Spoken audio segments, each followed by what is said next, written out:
Wednesday. That means it's helping seniors of Brevard. Joe Steckler is still recovering from his knee surgery, and hopefully he'll be back with us next week. But in the meantime, John Harper here with you, along with Kerry Fink. Hi, Kerry.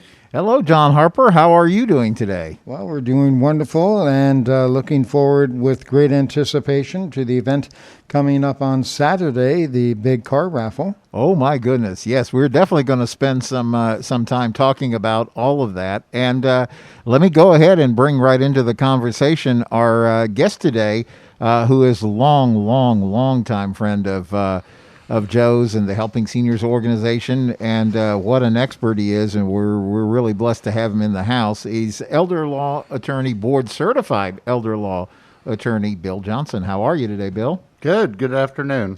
So we are all a-buzzing. First of all, I have a great progress report on Joe. He's, as you know, when you go through these knee replacements, I guess there's just a lot that goes with all of that. And so I was talking to him actually on the way in, and they had him literally walking out to his mailbox and back yesterday on his own two legs. Wow. So, it can't be easy, but Joe's a fighter. He's gonna find a way to get through it, and then teach others that they can get through it too. That's good to hear, and once he gets enough strength, I guess, going in the one knee that was operated on, he's going to go back and repeat it now on the other knee. Yeah, unfortunately, I guess you got to do this twice, huh? But at least the second time, I guess you know what's coming at you. I knew someone who did both knees at the same time. Oh, I can't imagine from listening to the kind of pain and those things that you go through with it. Wow. And I've got to ask her if she would ever consider that again, or if that was a bad decision. Would you recommend that? Well, but Joe is planning on being out with us on Saturday. We are going to do the drawing, and I guess we should talk a little bit about that. The first thing that I have to say up front for all of us is that the American Muscle Car Museum is not going to be able to be open to the public on Saturday. However, and that's because of COVID. I mean, the way when we had talked about it, I guess a month or so back with Mark Pylock and his team. Mark is the very kind and gracious gentleman that owns the American Muscle Car Museum, and as you know, he's hosted us every year since that museum has been open. So this is our fourth car raffle, and it's the third one that we will be able to do there at the American Muscle Car Museum. And his lovely wife is Tatiana is going to come out and pull the ticket. Mark will read it out. Joe's going to be there. Hopefully AJ will be there. But we can't open to the public because we are still, if they've got COVID at the White House, we have to take what we do for seniors seriously. And it's just not a wise idea to try to have a crowd there. So it's not open to the public, but we will be broadcasting everything. Facebook Live, YouTube Live. You'll be able to catch the whole thing. We're going to have some amazing car stories. We're going to have some amazing guests. Bill, you're going to come by, actually. I will be there in the morning. Yeah, so we're actually going to start the day out at Boniface Hires Dodge, Chrysler, Jeep, Ram. I'm getting pretty good at saying all those names together. But that is the home of the beautiful Dodge car that we're going to be one of the four cars in the Helping Seniors car raffle. And so you're going to actually be out there with us in the morning. Yep, I'll be there at 9:30. Yeah, we're going to be talking about getting your tickets. You can get your tickets at any of the Boniface Hires dealerships. You're going to be out there with us that morning too, aren't you, John? Yeah, we're trying to get that scheduled in. We'll see what happens, and it should be a great event. Yeah, and then you and I are going to head down the road, and we're going to wind up at the Boniface Hires Chevrolet. That's going to be at 11 o'clock. And then 12 o'clock over to the Kia store, which is they're all in the same neighborhood there in sort of downtown Melbourne-ish. Then at 1 o'clock, we'll check in over at the Mazda store. And 2 o'clock, everybody gathers back over at the American Muscle Car Museum, and we'll be broadcasting live throughout the afternoon. The last ticket sold is 5:30 p.m. Saturday, 5:30 p.m. So if you're going to be in it, you got to be in it by 5:30 p.m. Saturday. And so I guess we should go ahead and talk about how you get your tickets. You can talk about the four cars. Oh, yes. Do you want to lead us off on that? That's great. Well, the one for sure, the one I like is the Dodge. and that is quite the muscle car in itself. And it looks like Dodge and the Chrysler Corporation has put muscle back into their cars, and they certainly have done it with that particular model. It's a great one. Yeah. What is your thought about that Dodge? I think that's my favorite out of all of them too. You know, we've put out on social media this Dodge versus Chevy challenge, which was all in good fun. We had Team Chevy and Team Dodge, and we split them up. We had two of the ladies from Seniors Helping Seniors of Brevard, and then two of the ladies from Hibiscus Court, Assisted Living and Memory Care, and they were our two teams, and we made them break up, so it was like one person from Hibiscus plus one person from Seniors Helping Seniors, and they each got to drive both cars. And it was really funny how it turned out. There was an amazing amount of giggling because it was just that much fun, I think. Very good. And so those are two of the cars, and those might be the two top contenders. But then the winner actually could also pick that lovely Mazda Miata convertible, which is pretty spiffy, and you would just look amazing, like when you're zipping up and down A1A beachside in a car like that. And then the one that is probably, I would call it like the maybe the undersung hero, is this Kia Sportage, because when Jennifer Helen of Seniors Helping Seniors saw that, she said, yeah, you know, all these other cars are like amazing, but I could stick my surfboard on top of that Kia. I've got room for my stuff. I can do my work in this car. And so she was kind of throwing a vote a little bit over that way too. So but you can't beat that Dodge or that Camaro. Well, those are the fun cars. There's no question. You can put the about surfboard on top. You can get an adapter and put it on top, and style all your way over to Cocoa Beach. But, you know, just like you guys have helped Joe in everything senior over the years, even before there was Helping Seniors, which is now going into its 10 years, Bill, you have been with Joe back in his Alzheimer's days, working and setting up the foundation and all those kind of things as well. You've seen this come a long way. Yes, we've been involved in many car raffles. Yes. Car raffles, art auctions, what else? Wine auctions. Yes. Well, Joe has always found a way to keep this thing going forward, and people have no idea how difficult it is. They assume, you know, the government just writes big checks to nonprofits, and Lord knows that doesn't happen. If it wasn't for the kind generosity of the people who work together with Helping Seniors, and even the people who go out and support us by buying those raffle tickets, we couldn't fund the Helping Seniors helpline. And that, you know, even since Joe established that 10 years ago, has helped more than 3,400 families free of charge. And these are not simple cases, as you guys know. And Joe has been, you know, tirelessly charging forward on behalf of seniors in this county for multiple decades. I think, John, you got him started in radio. That's right. Going way back to 1992.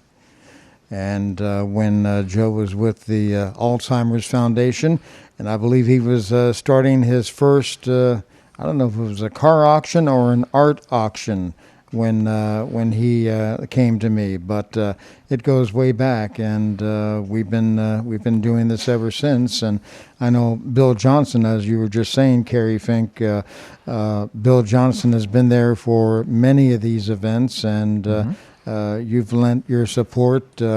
I know the last time we had an art auction about 4 years ago or so, I know you bought quite a few pieces of art. And do you still have that? I do. I do. And some good pieces. So I got a rug, too. Well, you know, it takes a lot to keep it all moving. But I was going to say, you know, that to me is that's what I'm excited about, what is going to happen Saturday. We're going to have a lot of Friends of Helping Seniors come by. And John, as we're talking with people on Facebook Live and YouTube Live on that day, and again, it's just, you know, one or two people at a time. We can't have a crowd out there. That's why the museum is not able to be open to the public. But as we talk to them, one or two, it is really impressive the number of people who have been behind Joe and senior efforts for years. I mean, you know, it's one thing to get excited and say, okay, I'm excited. It's a car raffle. These are great cars, and I want to help this time. And that's fun, and that's appreciated. But, I mean, you guys have really, for decades, been behind the work of what Joe has been trying to accomplish for seniors in Brevard. We have, as well as a lot of businesses locally. Yeah, it's so important. So if you don't have a ticket, let us move forward into how you get a ticket. So John, do you want to talk about the Helping Seniors websites and calling the office? And Actually, I don't have that information in front of me. Well, it's easy enough to remember. I'll throw it back to you. Okay, if you're going to go, it's helpingseniorscarraffle.com. It couldn't be easier to remember than helpingseniorscarraffle.com. And that'll do two things. It'll get you right in there where you can get a ticket online if you like. It certainly has all the details, all the information about the cars and how the process of the giveaway is going to go. And actually, also on top of that is... it will also let you in. It's a portal into the Helping Seniors website, so you can actually learn a little bit about the work that we do. I did a Helping Seniors update with Joe on Monday that's out on our social media, and he was reminding me we've probably done like 250 TV shows even since helping. And Bill, you've been on a lot of those as well. Yeah, we've done a whole slew of shows, that's for sure. And the thing that's so important is the kind of information that you are able to share in those shows. I mean, we've talked about everything from power of attorney to probate to you've even talked about Medicaid planning. There's some highly viewed shows because of all the rules about Medicaid planning and things like that. We've certainly talked about wills and trusts, and you've just done a plethora of shows with Joe on a whole bunch of different topics. Yeah, and in addition to all the shows I've done, we've had all kinds of other folks do shows on all kinds of healthcare issues and long-term care. Yes. And remember, we even did shows right in the middle of Sea Pines. Remember that's right. When Joe had his Joe had a stroke in it like the first year of Helping Seniors, and Joe, just the kind of individual he is, he's a fighter. He just and so his first thing, as soon as he was able to, he said, "I want you guys here and come and film my recovery. I want people to be encouraged that even if you have a setback like this, you can step forward through it." And so we filmed all of his physical therapy. One of the things that stands out is I remember as he'd recovered from that, we filmed some shows over at the hospital, and we actually, where he was treated at first, and his emergency room doctor from that day walks in and says, "Wow, you look a whole lot better than when I first met you." And everybody was so encouraged. In fact, we did a show 1 year to the date that he had his stroke, and it was just phenomenal. You can go back and find that. All these shows are archived on helpingseniorsatbrevard.org. You can go back and take a look at those. And you're right. We even went back to Sea Pines and filmed a whole sequence of shows there as well. So we've been at this for a while, and it's important work.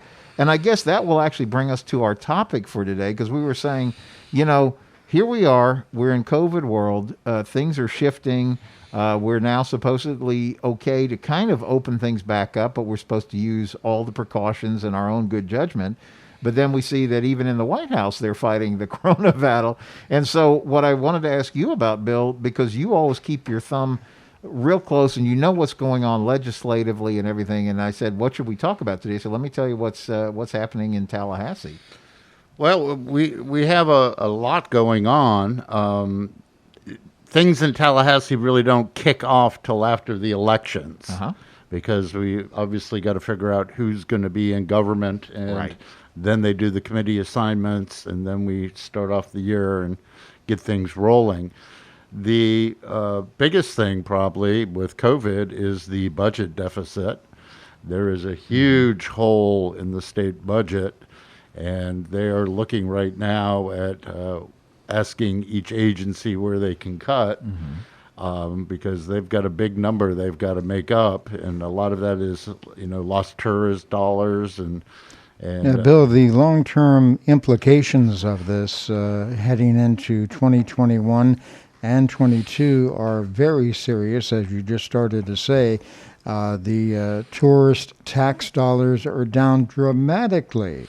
The numbers I heard just the other day, we're not talking about a couple 100,000, even a couple of million. We're talking about millions of dollars that are already down this year. And so one can't help but think, what is that going to do to the infrastructure that relies upon those tax dollars? Right. I think the number I heard was the tourist tax receipts were down 90%. That is the wow. number I heard too. Yeah, Yes. it's huge. Yep. Well, we were closed for how long? I think we finally ventured out as a family to Disney here just the other week, and with social distancing and face masks. But I was thinking they shut all of that down for months. Right, right. And then they're laying off people right now, both the airlines and the theme parks. And so we're not back to normal, that's for certain.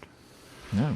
Orange County, by the way, is down 71% in their tax revenue, according to the comptroller there. So in Orange County and across the state and here in Brevard County, Indian River County, some huge dollars. And how is this going to be made up? Yeah. So they're, obviously looking at ways to cut, and we'll have to see where those cuts come down. Yeah, it does seem like it's been quite the impactful time because, first of all, we were talking about that. We actually just finished up a Helping Seniors update with Barbara McIntyre, who, as you know, is our reverse mortgage funding expert. She is a wealth of knowledge and just freely gives of her time and is happy to kind of consult with people. Even if they saw a Tom Selleck commercial, they end up calling her to say, yeah, but how does this work here in Florida? And she's a good resource for that. But we were having the conversation today on the Helping Seniors update. She said, ironically, the real estate market here has been booming. People are snapping up houses right and left, which, interestingly enough, makes it an interesting time to go for a reverse mortgage because the value of your home is up and the interest rates are exceptionally low. But boy, if you're in one of those travel-related situations, maybe that's where your income comes from. That's got to be tough. Yeah, I know quite a few people who have, businesses connected to the cruise industry, and this has just wiped out their whole entire business. Yeah, for the cruise industry was looking at starting a sale here in the month of October. And now that's been pushed back. I know Carnival has pushed back until the first of the year, I believe. And I think some of the others are following suit as well. And one of the new cruise ships that was scheduled to come into Port Canaveral, what was it, Kerry, this December or the first quarter of next year? And they have pushed that back. So it has a domino effect all across the board here, no matter what the industry you're in. And it's something to be taken very seriously. We have to. Right. There's no way to ignore it. Well, it's interesting because I was speaking with Chris Morse. Chris Morse is with, you guys know, with Senior Travel USA, and he's also our partner in the Helping Seniors Travel Club, which we picked, in retrospect, a really interesting time to launch because we started talking about that actually very early in the year before all of the COVID implications became obvious. And he talks to like the vice presidents of all these cruise lines because he goes back to the early 80s. He's been involved in travel and senior travel especially for decades. And he, as you guys know, we have a date set for February 21st on sailing on the MSC Seaside out of Port Canaveral as a Helping Seniors Foundation cruise. And when I talked to him at the end of last week, he said, nope, everything's full speed ahead. And so the cruise lines are trying to, their MSC is, for example, already sailing over in the Mediterranean because they're an Italian cruise line and they've gotten clearance to be able to do that. And they're able to sail now COVID-free. And in fact, as he makes the argument, you get on the ship, he says it's cleaner than your own home because they just won't allow any, it's like a cruise ship bubble. You get on there and you are, you can't go ashore unless you go with one of the tour groups, and they're being very careful about all that. So far it's working, and he feels like, they're just very shortly going to be able to release sailing according to the CDC. How long have they been sailing in Italy? So they began actually last month. So they've had, 4 or 5 cruises go through and no issues found. I think Costa is another Italian cruise line that's actually owned by Carnival. I think they're back to sailing. And so there are actually a number of, we as American citizens aren't permitted to go on those sailings yet, but People in Europe are already sort of getting back to sea, and I think it's gonna happen. And they were really hopeful it was going to pick up 1st of November. But as we've talked about over and over, we don't need any mistakes. We collectively, however we've been able to do it, it's been tragic, but we've been able to survive through to this time. So let's not blow it, by getting too exuberant too quickly. Let's just be careful and do the right things. And again, when it comes to the Helping Seniors car raffle, that's why we said we need to push this off, even another month or two, because of all people, we want to make sure that seniors are safe. Right. And we might mention, Kerry, as far as the Muscle Car Museum, everybody who purchases a ticket for the raffle will be able to enter the museum at a to-be-determined date. Yes, absolutely. So, in the old days, they would call it like a rain check, right? The game was called on account of rain. COVID check. This is a COVID check. Yeah. So, yes, that is a point number one. When Joe and Terry and I met with Mark and his team, Mark looked at Joe and he said, "Joe, I really want to help the seniors here in Brevard County. This is important to me, and I want to make sure that we give you guys some dates that everybody who has their Helping Seniors car raffle ticket can come by, and they're going to be my guest. They're going to be able, that place is huge, so social distancing is not going to be a problem in there." And he said, I want it to be a pleasant afternoon. People can take the time. They can look at the cars. I'll supply pizza and soda or something, and it'll just be a pleasant afternoon. So for your $25 that you spend on a car raffle ticket, you're not only going to get a chance to maybe pull home one of those beautiful cars, you're certainly going to be helping the work of Helping Seniors, but you also will definitely have an opportunity to see that American Muscle Car Museum. And so it's exciting on every one of those levels. But so going back, I guess we're going to talk a little bit more about what you're seeing and hearing out of Tallahassee. You've kind of laid out the problem, and we've got just a minute or two before the break. But to sort of give us a teaser as we go into the next segment, how do they think they're going to solve all this? They're looking to cut the budget. So they're asking each agency to come up with 10% of cuts, and them get all the proposals and see where they're going to go from there. It's kind of like when you on an individual basis are like laid off and you have 6 months or something without income, and then you're trying to recoup. It sort of seems like it must be the same on a much bigger scale for the state of Florida, because like you guys said, tourism was laid off for 6 months at least, and now that's one of the major components, right, of the revenues. Correct. Well, it is, gentlemen, and when you think about it, Florida probably is in a better position than a lot of other states because of the huge tourist tax dollars that normally, with the exception of this year, come into the state. So once things start to get back to the new normal, hopefully that will pick up, and we'll be able to get back to the type of state of Florida that we have come to know and love. Yeah, so we've kind of hung on by our fingernails through all of it, and we've made it through this far. And so if we can do all, not give up on all the precautions, do all the right things, the hand sanitizer, the social distancing, the masks, and everything else, let's keep at it. And we're going to keep at it with the radio show right after our mid-show break. I'm John Harper, along with Kerry Fink. Jim Johnson, attorney, is our guest, and we're talking about the upcoming Helping Seniors car raffle this Saturday. So I think, Kerry, lots to talk about, and also more of our conversation with Bill Johnson. Yeah, so excited about all that's coming up with the car raffle and getting ready to happen with all of that. I actually just talked to Joe over the break, and he's going to try to call in and be part of the radio show here as well. So while we're working on getting Joe on the air, that'll be great. This will be the first time Joe's been on the air actually since before knee surgery. So Bill, while we are getting ready for Joe, let's talk a little bit. We said we were during the break. We have a lot more to cover about legislative and what's going on in Tallahassee. Well, we've talked a lot on the show about Medicaid, and we've talked also about the long-term care waiver program that helps provide for services for people wanting to get Medicaid to help pay for services at a nursing home, assisted living, or at home.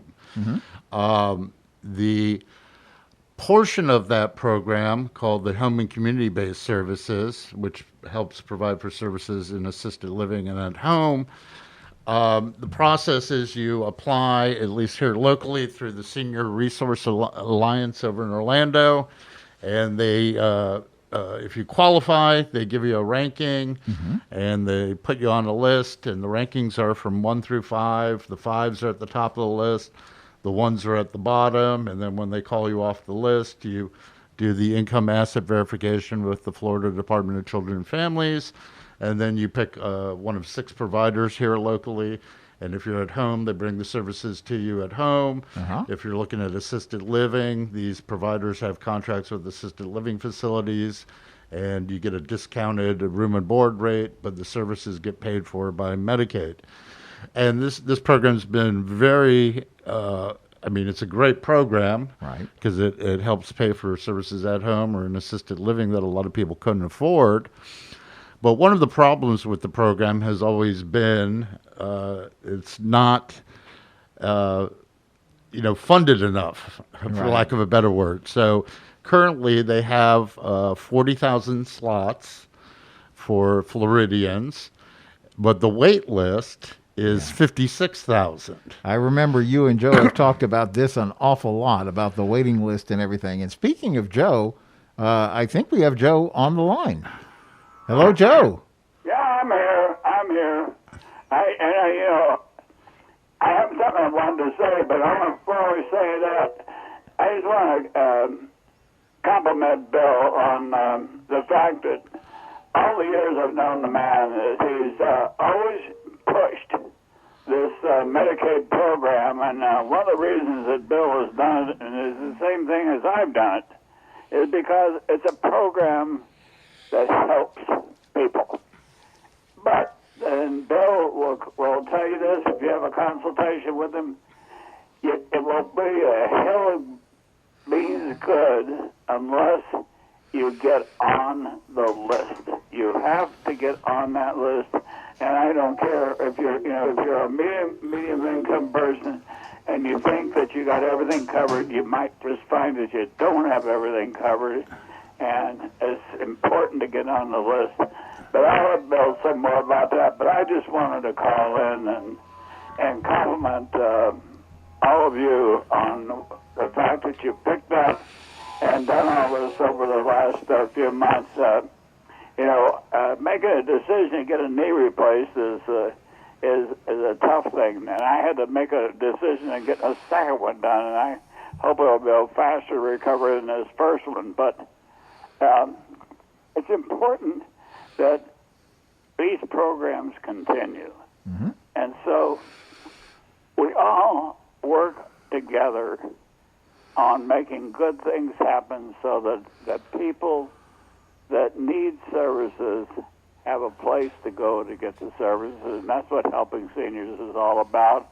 And it's the people like you, Bill, Kerry, John, Jim, that make these things happen. And I don't want to forget that Eric sitting there. He mans that station and keeps it available for us. And so I want to thank him for being there every week. He's always there, never fails to be there. And I still like some of his candy better than some of the other candy, but Eric will know exactly what I mean. But just thank you all, and you have any questions for me? Just how you doing, Joe? This is the first time you've been on the radio since before knee surgery, so we were talking earlier about that they had you actually make it out to the mailbox and back, which sounds like a huge step forward. Well, I'll get there, and it's really, it's important that we all know that there are people that can pick up and do things that we've been doing, and that's why it's so important to have a program like helping seniors, because it's people. It's people that pick up when somebody else can't do something, and they make things continue to happen so that you got a continuous chain of information. And over the years, I've learned how important that is. And Bill, you as an attorney and getting clients from all over the place, you know the value of the information, right? I do, yes.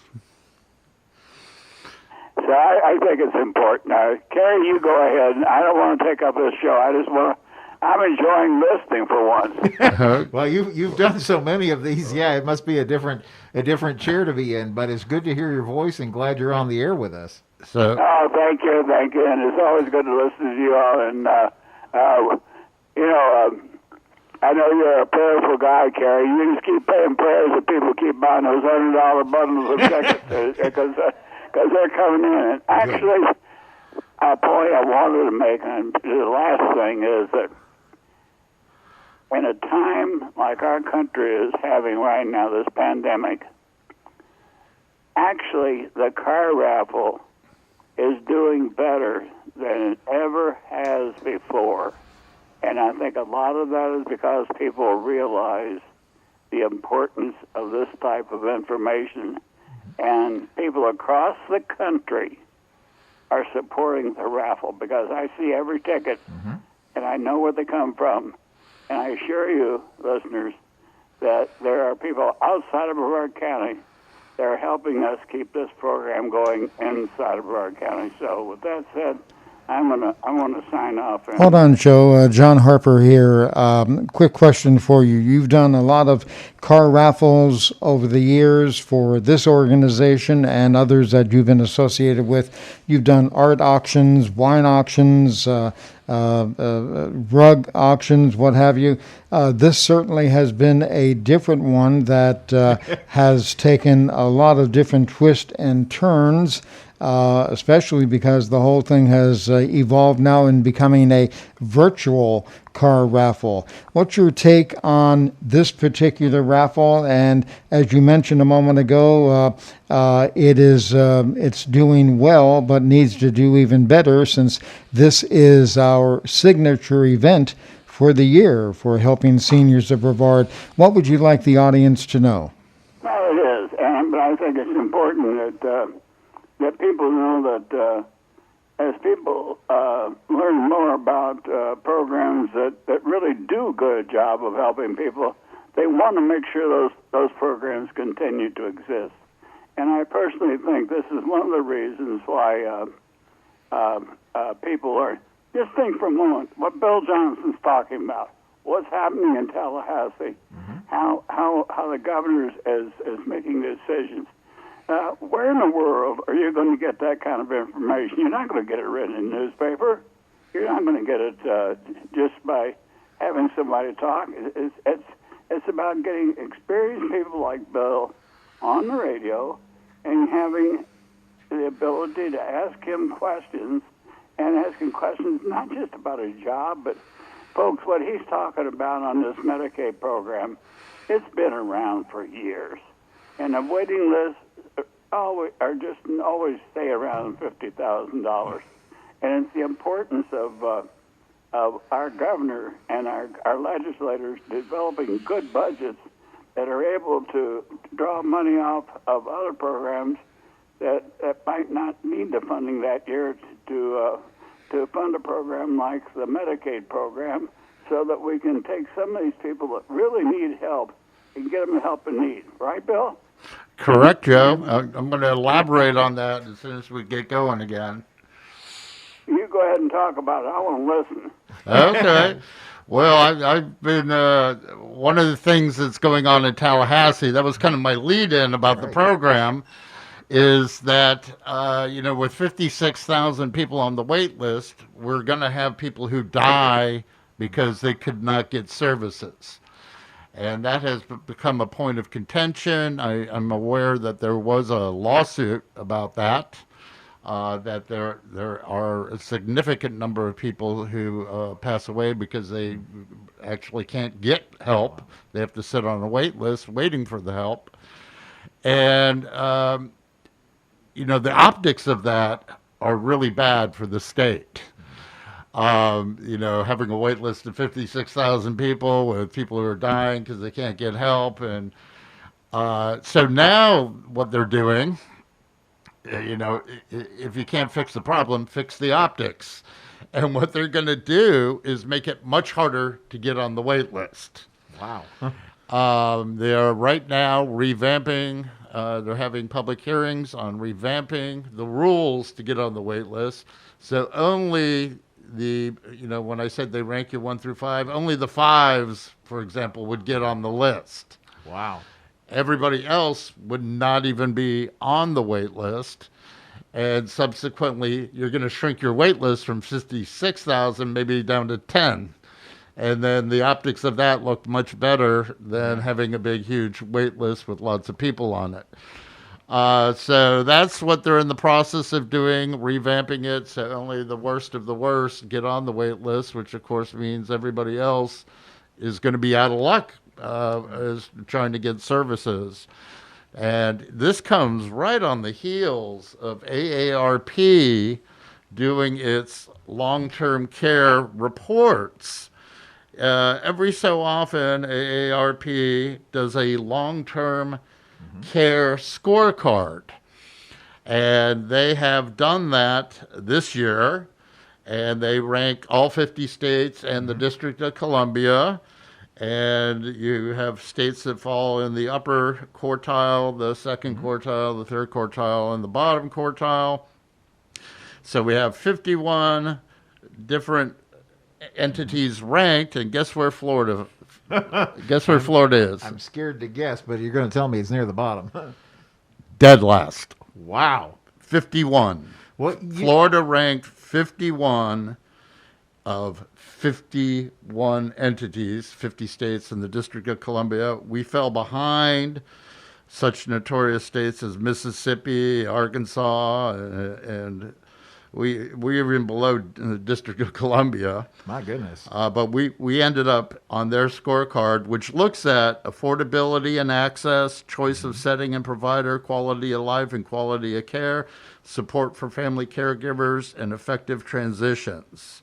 Those are the criteria, and we scored 51 out of 51. Well, I know I have heard Joe anecdotally when he's talked to folks who may be planning to come down to Florida, and they really are 100% reliant on social services.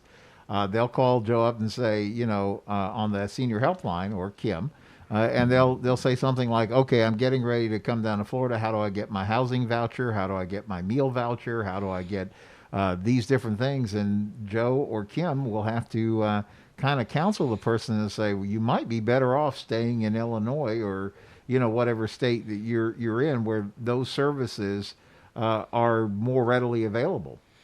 Very true. Very true. And just so people know, the top states were Minnesota, Washington, Wisconsin, Oregon, Vermont, Connecticut, Hawaii, Colorado, California, Massachusetts, New York, New Jersey, and Maryland.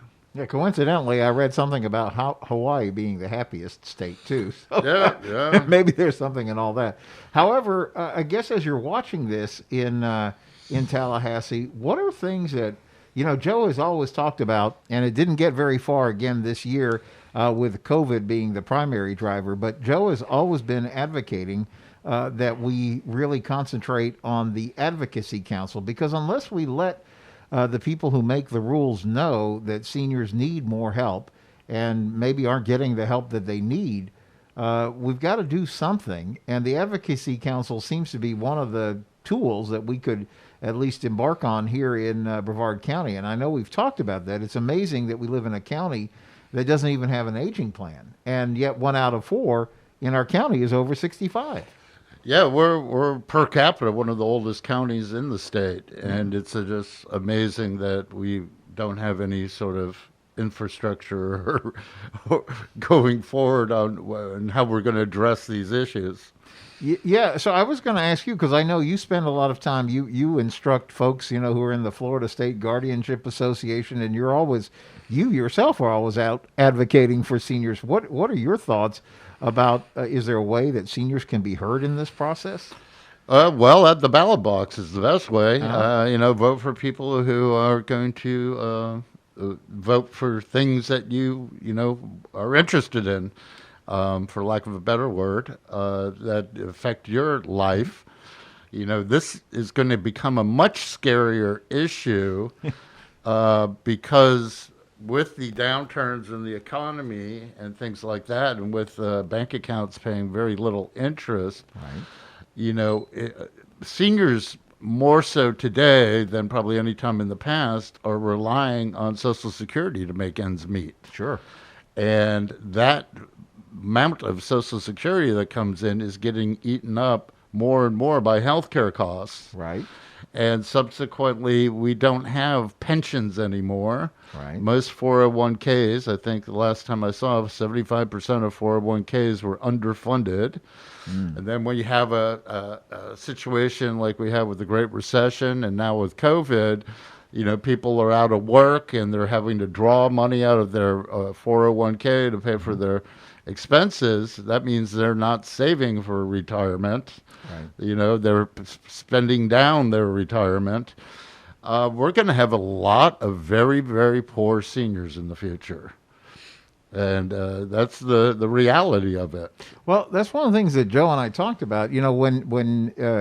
When he first began working with seniors in Brevard, first getting, established the Joe's Clubs and setting up the Brevard Alzheimer's Foundation, and since then working on the helping seniors, I was talking with somebody who said, well, one of the reasons that we saw important as helping seniors to establish the county's information line for seniors was because I guess at one point there had been one here, and then it ended up moving to Orlando.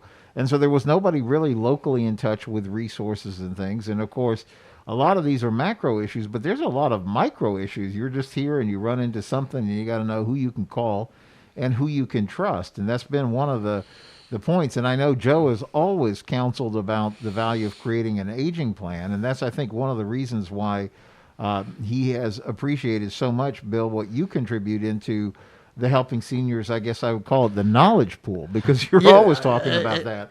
Correct. And I think one of the main things that's very important is there's no one person who knows it all. Right. But if you know how to get somebody to the person who does know, that is, part of what helping seniors is all about, is getting that person, identifying the problem, and then kind of triaging it to get them to somebody who can help them with that problem. Yeah, it's funny. I've seen Kim Bernard, our educational specialist. She's put out like all points bulletins to all these people. Like, here's a situation. I need help with this. Who knows something that's going to help? And I am always astounded that a little organization like Helping Seniors of Brevard can make such a big difference in those cases.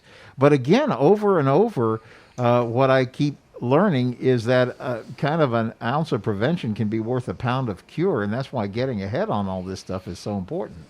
But that's also why, Kerry, the organization of Helping Seniors of Brevard is so important to the community, because as you mentioned a moment ago, and Joe Steckler mentions it often, there is no one clearinghouse other than Helping Seniors of Brevard where people can go to in Brevard to get that assistance. And Bill Johnson mentioned it a moment ago as far as per capita. Brevard County, one of the highest percentage senior populations in the state.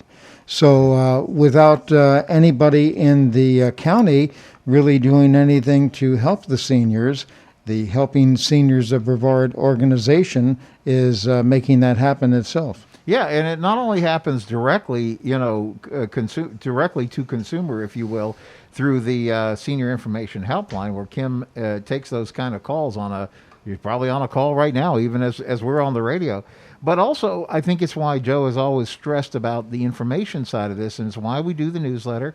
It's why we do the radio shows. It's why we do TV. It's why we do everything we can, because we live in this strange county that's 72 miles long, north to south, and trying to get people connected to resources where they live. And so, Bill, that was actually a thing I was going to ask you. I have heard over and over, as you and Joe have done radio shows, TV shows, you guys have always talked about getting organized ahead of time, like you get your paperwork in order so that you're not in a crisis mode, and then looking at even more expensive solutions because there wasn't a good plan in place. Correct. Getting your affairs, especially your legal and financial affairs, and even your healthcare affairs, all in order so that you don't have one of these debilitating crises that can end up costing you a lot of time, money, and even your health. It's the same thing I was talking with Barbara McIntyre, the reverse mortgage funding specialist that is been part of helping seniors now for many years.